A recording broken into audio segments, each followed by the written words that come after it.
Real estate రంగంలో Hyderabad top లో నిలుస్తోంది. కొత్త ప్రాజెక్టుల నిర్మాణంలో హైదరాబాద్ దేశంలో 3వ స్థానంలో నిలిచింది. అంతేకాదు 13% డబుల్ డిజిట్ గ్రోత్ ను నమోదు చేసుకుంది. 8 నగరాల కంటే హైదరాబాద్ లోనే గత త్రైమాసికంలో ఎక్కువ ఇళ్ల అమ్మకాలు జరిగాయి.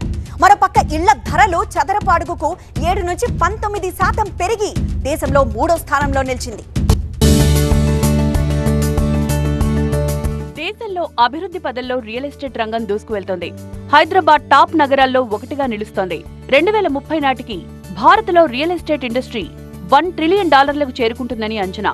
రియల్ ఎస్టేట్ రంగంలో తీసుకొచ్చిన సంస్కరణలు, ముఖ్యంగా రెరా, జీఎస్టీ, డిజిటల్ ఇండియాతో పాటు వేగంగా జరుగుతున్న పట్టణీకరణతో పెను మార్పులొచ్చాయి. హైదరాబాద్లో పెట్టుబడులు పెట్టడానికి ప్రపంచ స్థాయి సంస్థలు ముందుకొస్తున్నాయి. దక్షిణ భారతంతో పాటు ముంబై, పూణేలో కూడా రియల్ ఎస్టేట్ రంగం గతంతో పోలిస్తే బాగా పుంజుకుంటోంది.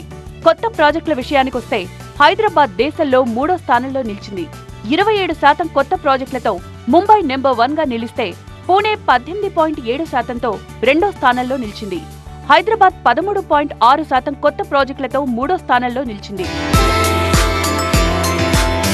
గత త్రైమాసికంలో ముంబై, పూణే, హైదరాబాద్ నగరాల్లోనే 59.2% కొత్త ప్రాజెక్టులొచ్చాయి. అయితే కోల్కతా, చెన్నైలో కూడా గతేడాదితో పోలిస్తే 100%కి పైగా కొత్త ప్రాజెక్టులొచ్చాయి. గతేడాదితో పోలిస్తే దక్షిణ భారతంలో, ముఖ్యంగా హైదరాబాద్లో రియల్ ఎస్టేట్ రంగం బాగా పుంజుకుంది. ధరల విషయానికొస్తే డిమాండ్ పెరగడంతో ప్రాపర్టీస్ ధరలు కూడా పెరిగాయి. హైదరాబాద్ 13% డబుల్ డిజిట్ గ్రోత్ నమోదు చేసుకుంది. ముంబై, పూణే, చెన్నై, కోల్కతా నగరాలు సింగిల్ డిజిట్ గ్రోత్ ను మాత్రమే నమోదు చేసుకున్నాయి. ప్రజలు ఇప్పటికి కూడా రియల్ ఎస్టేట్ లో పెట్టుబడులతోనే మంచి రాబడొస్తుందని నమ్ముతున్నారు. గత మార్చి త్రైమాసికంలో హైదరాబాద్ లో 53.4% అమ్మకాలు పెరిగాయి. హైదరాబాద్ లో రెసిడెన్షియల్ మార్కెట్ కు భారీగా డిమాండ్ ఉంది. గత క్వార్టర్లో 17,658 ఇళ్ల విక్రయాలు జరిగాయి. 8 నగరాల్లో ఇదే అత్యధికం. కొత్తగా 12,530 ఇళ్లు అందుబాటులోకి వచ్చాయి. పటిష్టమైన ఆర్థిక వ్యవస్థ, ఐటీ రంగం అభివృద్ధి, మౌలిక వసతుల సదుపాయాల కారణంగా డిమాండ్ పెరిగింది. డిజిటల్ రిజిస్ట్రేషన్ వ్యవస్థతో కొనుగోలుదారుల్లో నమ్మకం పెరిగింది.